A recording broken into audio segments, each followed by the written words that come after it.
And this is when he went after, without using his name, Colin Kaepernick. Take a look. Wouldn't you love to see one of these NFL owners, when somebody disrespects our flag, to say, get that son of a bitch off the field right now, out, he's fired. He's fired! When people like yourselves turn on television and you see those people taking the knee when they're playing our great national anthem,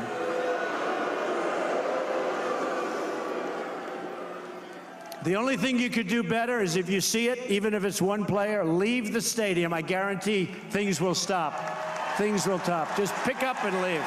And Karine, Jemele Hill, who, a lot of this recently was about when the White House demanded that she be fired by ESPN for saying that Donald Trump is a white supremacist. She tweeted this tonight: prediction, not one NFL owner, not Roger Goodell, will say one word about what he said about Cap or other NFL players, not a one. Why are you even bringing up Kaepernick's name at a political rally in Alabama? Never mind, I know the answer. Your thoughts? Well, good for her for still speaking up. Yeah. Amen to her. Look, so much for the president for promoting the Constitution and the First Amendment, right? I mean, that's what he's supposed to be doing.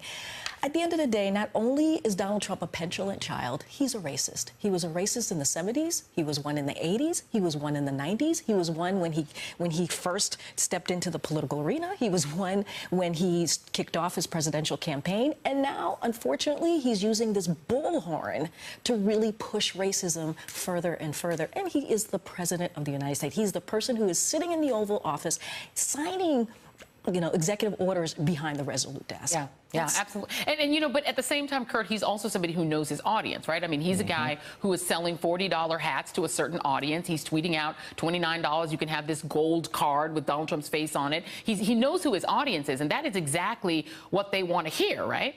It's the same audience that was infuriated by his working with Democrats to try to find a solution to DACA. It's also the same audience that he catered to when he pardoned someone who believed it was standard operating procedure for law enforcement to racially profile people. Really, when something like this happens, I think this is where we have to look at the NFL, at the owners, at the players to make a stand this weekend. Some of these owners gave $1 million to Donald Trump. Dan Snyder here in Washington, D.C., who owns the Washington Redskins, Jerry Jones in Dallas and the Dallas Cowboys, Bob Kraft, New England.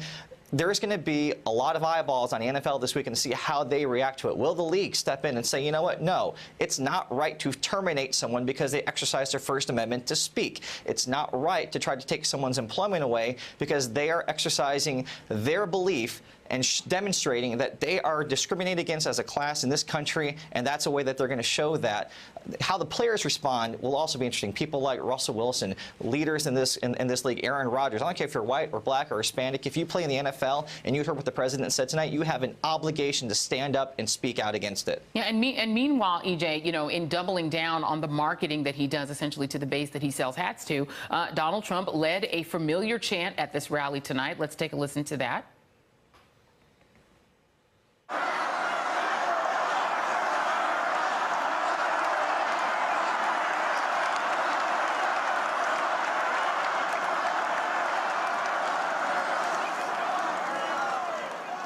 You got to speak to Jeff Sessions about that. And of course, EJ, that is again lock her up about Hillary Clinton, somebody who is not in public office, is not running against him anymore. But there's still a saliency to that sort of guttural chant against a woman who dared to run against him for president. No, that's right. And the main reason he ended up passing Clinton in those key states is because of he played on anti-Clinton feelings. And he has always done his politics by attacking someone. The biggest target is Hillary Clinton, but there was also Little Marco. There was also Lion Ted. Donald Trump doesn't know how to do politics without an enemy.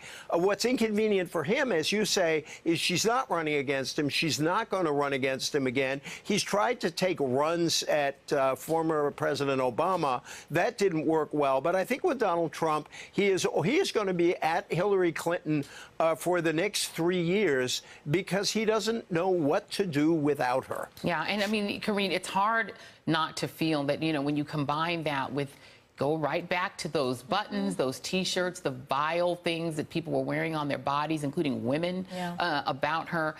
this resonance of racial and misogynistic imagery among his base says something not just about Donald Trump, but about a chunk of the American electorate that follows him and that loves this stuff and is passionate about it. That's exactly right. It is a sweet spot, if you will, for him. It's been more than 300 days since the election, but he still uses Hillary Clinton as a foil, and he will for a very, very long time. That's all that he knows. Instead of focusing on North Korea, instead of focusing on the territories and the states that were impacted by a hurricane, instead of being presidential, he goes back to that sweet spot of his, especially in front of this rally. And he doesn't know anything else. And let's not forget, what did we find out this week about Russia? We found out that Mueller and the top investigators are zeroing in on Donald Trump. So this is him feeling backed into a corner and reacting. So there's a lot here, I think, that's playing into this behavior that we continuously see. And Kurt, you know, to Kareen's point, this is also a time when Puerto Rico is suffering mightily, when Mexico itself is suffering,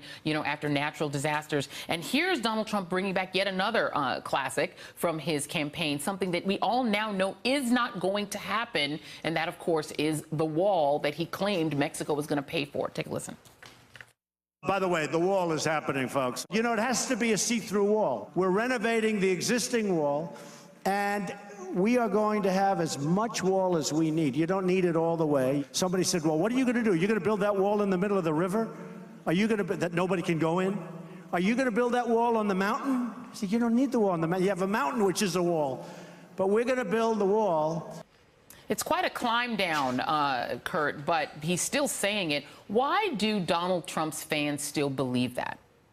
You know, Trump spent his entire campaign talking about how he's going to build a wall, and by the way, that Mexico was going to pay for it, not the American taxpayers.